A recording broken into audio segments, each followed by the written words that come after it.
7 minutos de historia. Lo que no te contaron. Nuestra historia está llena de gloria, de grandes victorias, en tremendas contiendas en pos de la independencia, de heroísmo, pero no todas fueron a favor.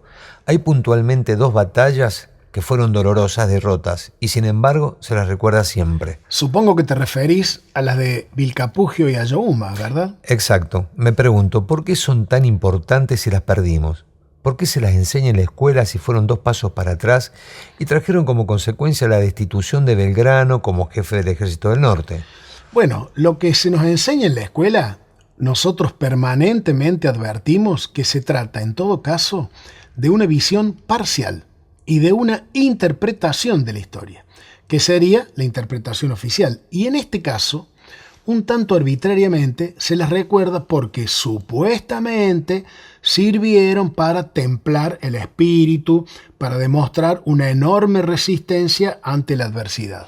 Bueno, es un poco raro. Las derrotas costaban caras, eran casi deshonrosas. A Castelli también le costarían. Fue objeto de juicio político después de la batalla de Huaki. Sí, es un tanto extraño que se las rescate a estas 2. Ambas ocurrieron en el Alto Perú. La primera, el 1 de octubre de 1813, en las Pampas de Vilcapugio, departamento de Oruro, cerca de Potosí, en la actual Bolivia. La segunda, un mes y medio después, el 14 de noviembre, en los llanos de Ayohuma, cerca de Macha, también en la región de Potosí. Las 2 las perdimos a manos de Joaquín de la Pezuela, experimentado militar español. Vilcapugio y Ayohuma son inseparables, como la Ilíada y la Odisea.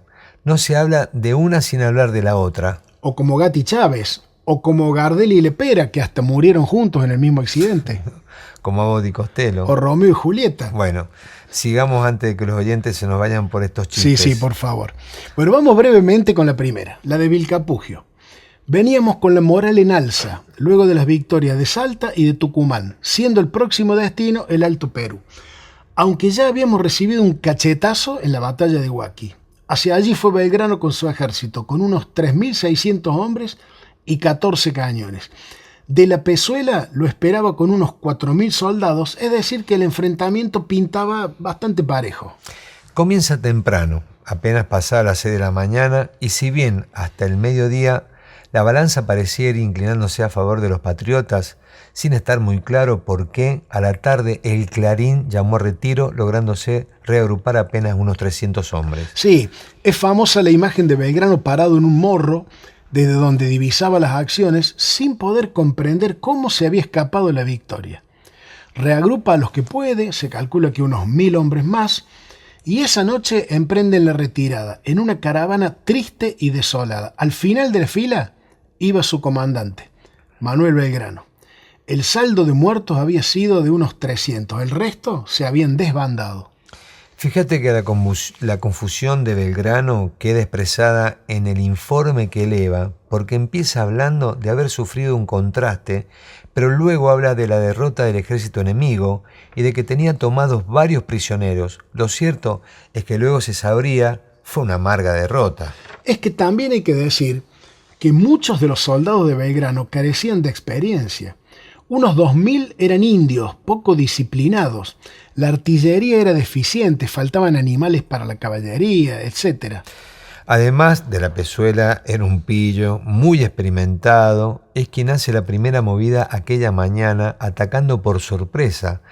Parece ser que habría interceptado una carta de Baltasar Cárdenas, a quien Belgrano había ascendido a coronel y tenía ascendencia sobre los indígenas, y allí se habría informado de los planes del ejército patriota. Lo que tal vez no te contaron o no recuerdes es que uno de los puntales de la victoria realista fue el salteño Juan Saturnino Castro, enrolado en el ejército español, quien había sido tomado prisionero anteriormente por Belgrano y, violando el juramento de no volver a tomar las armas en contra de la patria, fue clave para el resultado final. Un traidorazo este Castro.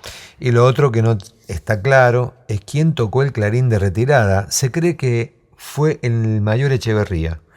Belgrano no lo podía creer cuando tuvo que dar por perdida la batalla y ordenar el retiro a Macha. Retirada que duraría 5 penosos días.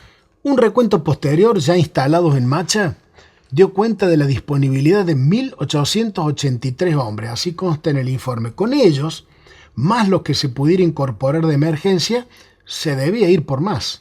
Así fue que un mes y medio después se produce el enfrentamiento en Ayohuma. La derrota fue peor aún, cerca de 500 caídos, entre muertos y heridos, otros tantos prisioneros. Pezuela vuelve a contar con información e impone su experiencia. Belgrano había logrado juntar otra vez unos 3.400 hombres, casi igual cantidad que en Vilcapugio, aunque solo unos 1.000 tenían experiencia.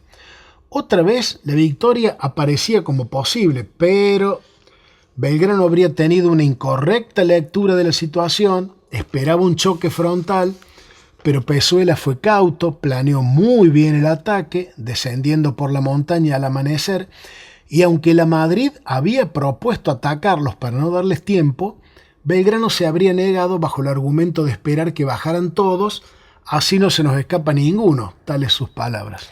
Bueno, no fue mal. Los realistas dispusieron de mucho tiempo, amagaron atacar desde la loma y se ocultaron detrás de un cerro, a espaldas de nuestro ejército, apareciendo por donde no lo esperábamos.